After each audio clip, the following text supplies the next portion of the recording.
Donald Trump n'en finit plus de contester l'autorité des juges, que ce soit sur les questions internationales, de la liberté d'expression ou encore dans le domaine de l'éducation. Donald Trump est-il seul aux manettes? Gérard Haro, bonsoir. Bonsoir.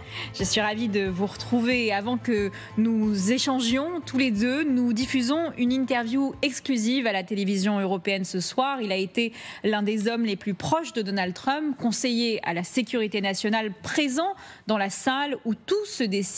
Ce soir, pour la première fois depuis l'élection de Donald Trump, il s'exprime à la télévision européenne et c'est sur LCI tout de suite. Good evening, Ambassador Bolton. Bonsoir, John Bolton. Good evening, glad to be with you. Bonsoir, c'est un plaisir d'être avec vous. I'm delighted to have you on the show. J'aimerais vous poser une première question tout d'abord sur l'OTAN. Quitter l'OTAN, est-ce une menace de Donald Trump que vous avez côtoyé de près ou est-ce qu'il est vraiment capable de le faire? Je pense que Trump n'a jamais compris l'alliance de l'OTAN. Il ne comprend pas la défense collective. En gros, il pense que les États-Unis défendent l'Europe, que cela ne nous amène à rien et que l'Europe ne paye pas. Il ne voit pas que l'alliance dans son ensemble protège l'Occident et les États-Unis, que ça les rend plus forts. Et en 2018, ils étaient rendus à Bruxelles, ils s'étaient rapprochés de ces personnes. Donc moi, je suis vraiment très inquiet de voir tout ce qui se passe. Certaines des réactions européennes pourraient donner à Trump l'autorisation de se retirer, ce qui, à mon sens, serait une catastrophe pour l'Occident dans son ensemble. Vous le savez, en 2019, il a tenté de retirer les troupes américaines d'Allemagne, déjà, une demande qui a été annulée par Joe Biden par la suite. Est-ce qu'il y a une véritable menace dans les mois à venir que les troupes américaines se retirent d'Europe ? Mais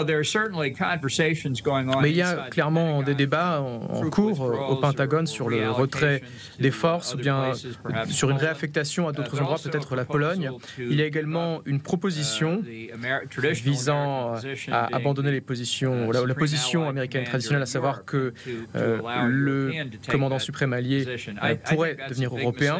Moi, je pense que c'est une énorme erreur. Ça peut peut-être être intéressant du point de vue européen, mais dans les faits, c'est un retrait partiel. Si les Américains ne sont pas à la tête du commandement européen, ça va faire en sorte qu'il y a beaucoup de personnes qui vont se demander qu'est-ce qu'on va faire par la suite. Donc je me demande ce que ça va donner. Ça peut paraître un ajustement mineur, mais en fait, on va voir ce que ça va donner au niveau de la préparation. Certains disent qu'il ne le fera pas, puisqu'il y a au milieu de tout ça l'industrie de défense. Est-ce que vous pensez que Donald Trump est prêt à faire du chantage aux pièces détachées, par exemple sur les avions comme les F-35 ? Je ne pense pas pour le moment, mais d'après ce que j'ai compris, la toute dernière décision de l'Union européenne, donc le fait de mise en place ce fonds et de renforcer les dépenses de défense, eh bien de ce fait, les constructeurs américains n'auront pas accès à ce fonds. C'est une sorte de représailles. Je comprends en partie pourquoi, mais ça fait également partie, de manière plus générale, de la bataille des droits de douane et je pense que ça va nous séparer davantage. Sur le Canada et le Groenland, John Bolton, il a déjà surpris. Jusqu'où peut-il aller dans cette logique? Est-ce que vous pensez qu'il est capable d'aller à l'encontre de certains pays et de demander une annexion de certains territoires? Trump ne va pas envahir le Canada, ça ne va pas devenir le 51e État. Ça, c'est Trump qui fait son troll. L'ancien Premier ministre Justin Trudeau, quelqu'un qu'il n'a jamais aimé, il l'a toujours qualifié de gouverneur plutôt que Premier ministre. Et maintenant, il y a un nouveau Premier ministre. Les Canadiens auront bientôt des élections et nous verrons ce qui va se passer. Il n'y aura pas de conquête du Canada. Le Groenland, c'est quelque chose d'autre. C'est très important pour la sécurité américaine. Moi, je l'avais dit en 2019, lorsque l'idée a été évoquée pour la première fois par Trump. Ce qui est essentiel ici, c'est de garantir la sécurité. Ce n'est pas une question de souveraineté, finalement, en tant que telle. Si les gens arrêtaient d'en parler en public, on pourrait peut-être négocier avec les Groenlandais, avec le gouvernement danois, à huis clos. Je pense qu'on pourrait élaborer quelque chose qui pourrait être bénéfique pour toutes les personnes intéressées. Mais le Groenland est un dossier qui est critique pour pour l'Arctique, notamment au vu des efforts de la Chine qui vise à devenir une puissance dans l'Arctique. C'est ça que je comprends.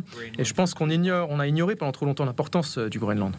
Mais en faisant ça, est-ce qu'il n'envoie pas un message aux Russes à qui on demande de rendre des territoires à l'Ukraine, John Bolton ?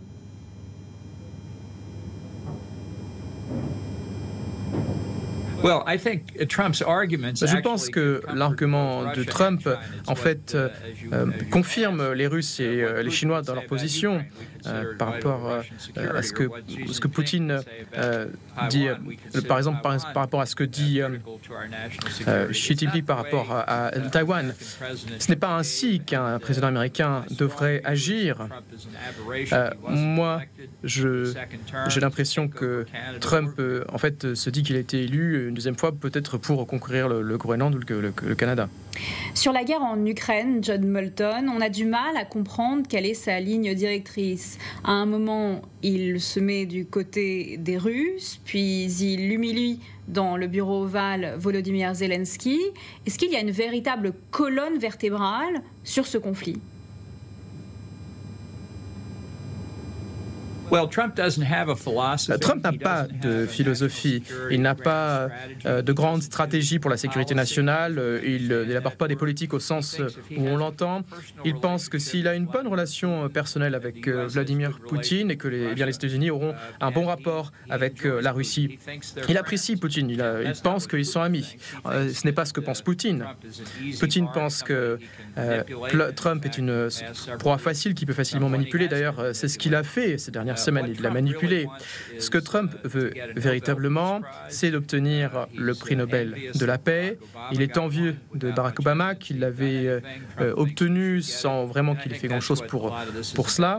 Et je pense que c'est vraiment ça l'idée ici. Ce n'est pas une question de sécurité nationale pour les États-Unis, l'Ukraine, l'Europe ou bien les États-Unis ou la Russie.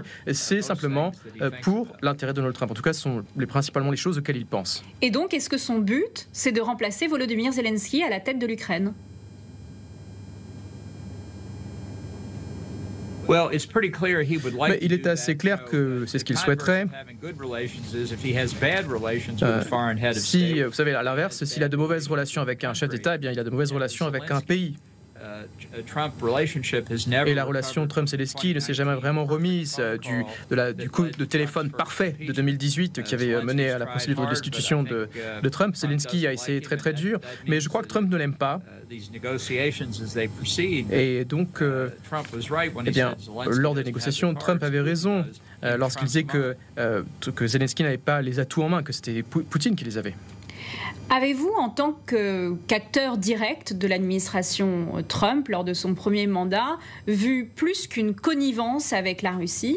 Est-ce qu'il y a des conflits d'intérêts selon vous? Alors, il n'y a pas de preuve d'un conflit d'intérêts. Si je pensais avoir vu cela, éventuellement des preuves de compromission par les Russes, je pense que très clairement je m'en souviendrai. Je pense que ce qui se pense ici, c'est que ce n'est pas que Trump est devenu un agent conscient du Kremlin. Je pense qu'il remplit le rôle que Poutine veut lui attribuer, le rôle de l'idiot utile, quelqu'un qui va faire le travail du Kremlin sans même se rendre compte que c'est le cas. On dit souvent que Donald Trump est un négociateur obsessionnel ici en France, mais que le projet idéologique vient surtout de J.D. Vance et Elon Musk. Est-ce que vous pensez concrètement que ces deux individus peuvent pousser Donald Trump à changer l'ordre mondial ? Je ne pense pas que Elon Musk a vraiment une philosophie d'après ce que je vois. Je pense que Vance s'est avéré extrêmement malléable dans ses philosophies. Je sais que c'est difficile de reconnaître cela. C'est le cas en ce qui me concerne. Mais Trump ne réfléchit pas en termes de politique. Ses soutiens disent que, en fait, il joue. C'est une partie d'échecs tridimensionnelle. Mais moi, tout ce que je peux dire, c'est que c'est une partie d'échecs normale avec un seul coup à chaque fois. Une dernière question, John Bolton, concernant l'Iran. On sait que Donald Trump a envoyé à la mi-mars une lettre au guide suprême iranien en lui disant « Vous avez 2 mois pour négocier ou sinon nous frapperons vos infrastructures ». Est-ce que vous pensez très clairement qu'il en est capable ? Alors, je ne suis pas certain que ce soit ce que dit le courrier, nous ne l'avons pas vu. C'est peut-être une sorte d'ultimatum, mais que ce soit Israël, les États-Unis ou bien un autre ensemble, je pense que l'heure est venue de détruire le programme nucléaire iranien. Je pense que ça sera la dernière occasion avant qu'ils ne parviennent vraiment à développer des capacités militaires. Je pense que nous avons retardé cela pendant trop longtemps, ça fait maintenant quasiment 30 ans depuis que la menace de prolifération iranienne est apparue.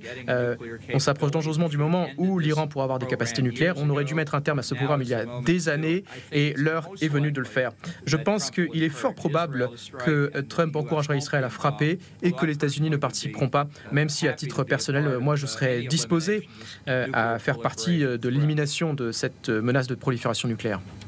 Merci beaucoup, John Bolton. Thank you very much, John Bolton, for being on the show.